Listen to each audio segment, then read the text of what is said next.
Hello everyone. आज हम लोग देखेंगे कि इंडिया में why cash is still the king.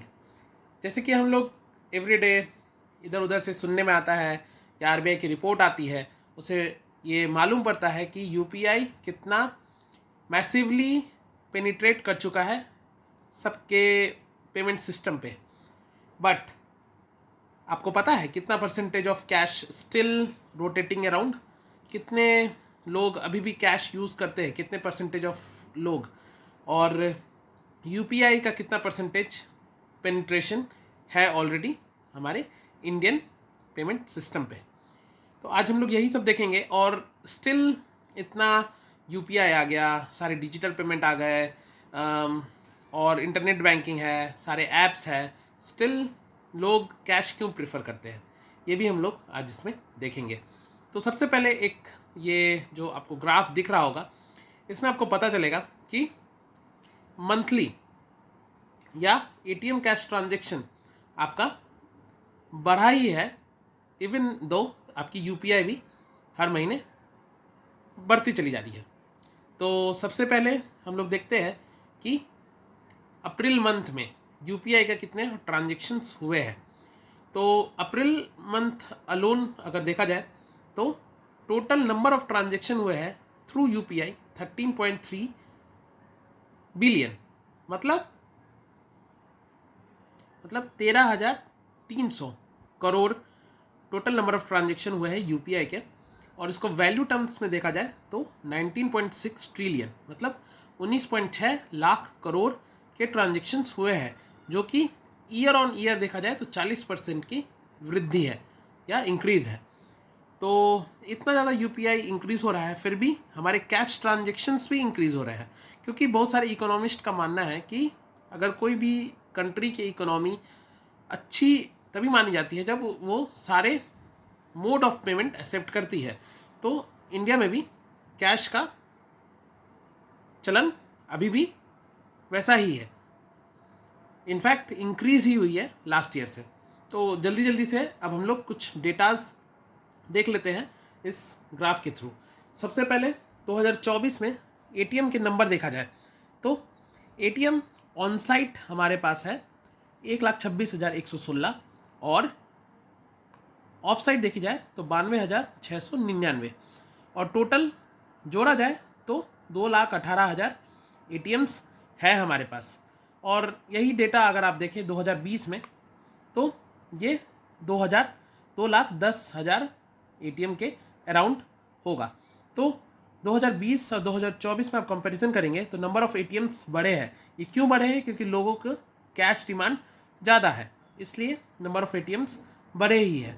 Last year से भी देखा जाए तो हमारे एटीएम्स ऑन साइट देखी जाए तो बढ़ी है, और ऑफ साइट हमारी घटी है, क्योंकि ऑन साइट एटीएम लोगों की रिजोल्यूशन ज़्यादा जल्दी करते हैं, इसलिए ऑन साइट एटीएम बैंक्स भी प्रेफर करती है। जो बैंक से अटैच होते हैं वो ऑन साइट, और जो बैंक से दूर होते हैं ऑफ साइट। और कैश विड्रॉल फ्रॉम एटीएम का डेटा देखा जाए तो 2021 में टोटल अमाउंट देखा जाए तो 28.78 लाख करोड़ एटीएम विड्रॉल्स हुए हैं। ये टोटल ईयर्स का नंबर है।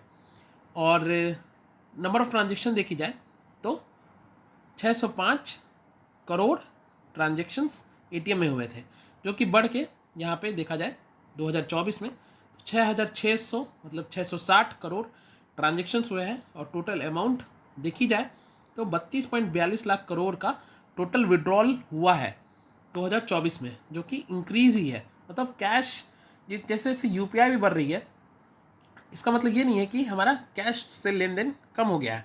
कैश में लेन देन भी बढ़ रहा है, भले परसेंटेज काफ़ी स्मॉल है, दैट इज़ 6% ही बढ़ा है, मगर कैश का भी रिक्वायरमेंट उतना ही है।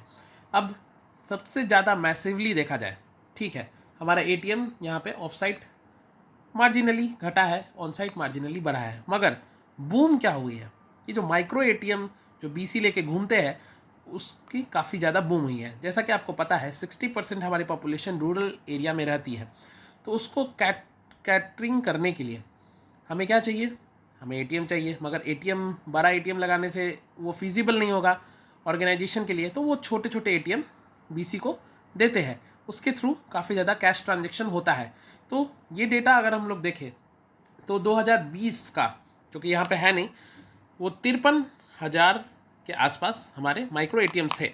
मगर जो कि 2024 में देखा जाए तो 17,55,119 माइक्रो एटीएम्स हो गए हैं।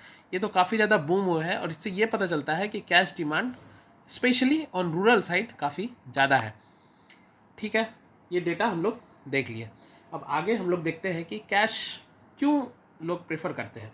क्योंकि सबसे पहले कि डिजिटल पेमेंट में जैसे मोर ऑफन देन नॉट हम लोग देखते ही होंगे कि काफ़ी ज़्यादा रिस्क है। किसी का पैसा फंस जाता है, रिजोल्यूशन में काफ़ी टाइम लगता है, रिजोल्यूशन से वो फ्रस्ट्रेट हो जाते हैं, या उसमें काफ़ी ज़्यादा रिस्क इन्वॉल्व भी होता है। जैसे कि आप किसी को पैसे भेज रहे हो, वो किसी और के अकाउंट में चला गया, अब उससे लेने के लिए अलग परेशानी। ठीक है, और उसके अलावा भी सेफ एंड सिक्योरिटी के पर्पज़ से भी थोड़ा लोगों के मन में संदेह होता है, तो डिजिटल पेमेंट अवॉइड करते हैं। और कैश क्यों लोग प्रेफर करते हैं? क्योंकि अगर आपके पास हाथ में कैश है, कुछ फिजिकल चीज़ आपको दिख रही है, तो उससे स्पेंडिंग कम होगी, कंट्रोल रहेगा आपका स्पेंडिंग। मगर आप ऑनलाइन के थ्रू कर रहे हैं तो कोई कोई लेजर ही नहीं है आपके पास टू चेक योर सेल्फ कि कितना आपका खर्चा हो रहा है। जब लास्ट में देखने जाते हैं तो पैसे ही नहीं बचते हैं। तो ये बहुत बड़ा रीज़न है कि वाई पीपल प्रीफर कैश। और कैश ब्रिंग्स ट्रस्ट, मतलब कैश में सामने में किसी को आप पैसे दे रहे हो तो वो देख पा रहा है।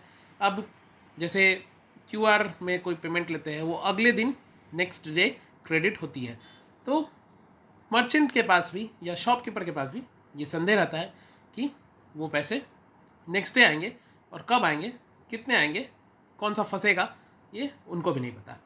तो मार्केट में देखा जाए तो 60% we are dealing still in cash, okay, और 40% आप मान सकते हैं कि डिजिटल में भी डिजिटल वे से पेमेंट हो रही है। और देखी जाए तो UPI की टोटल नंबर ऑफ यूज़र्स कितने हैं, वो स्टैंड्स एट 30 करोड़। मतलब 120 करोड़ पॉपुलेशन से 30 करोड़, मतलब 25% लोग ही UPI कर पा रहे हैं। अभी भी 75% लोग UPI करना बाकी है, इसलिए कैश डिमांड ज़्यादा है। एक डेटा और है कि एवरेज मंथली विड्रॉल ATM से कितना होता है। 1.43 करोड़ एवरेज मंथली विड्रॉल है, और ये 2023 से बढ़ा ही है। लास्ट ईयर देखा जाए तो 1.35 करोड़ पर मंथ आपकी विड्रॉल थी 2023 में एवरेज, और 2024 में 1.43 करोड़। मतलब कैश की नीड या कैश का डिमांड बढ़ा ही है लोगों में। तो ये था पूरा डेटा, जिससे ये पता चलता है कि cash is still the king in Indian payment system. So that's it. Thank you.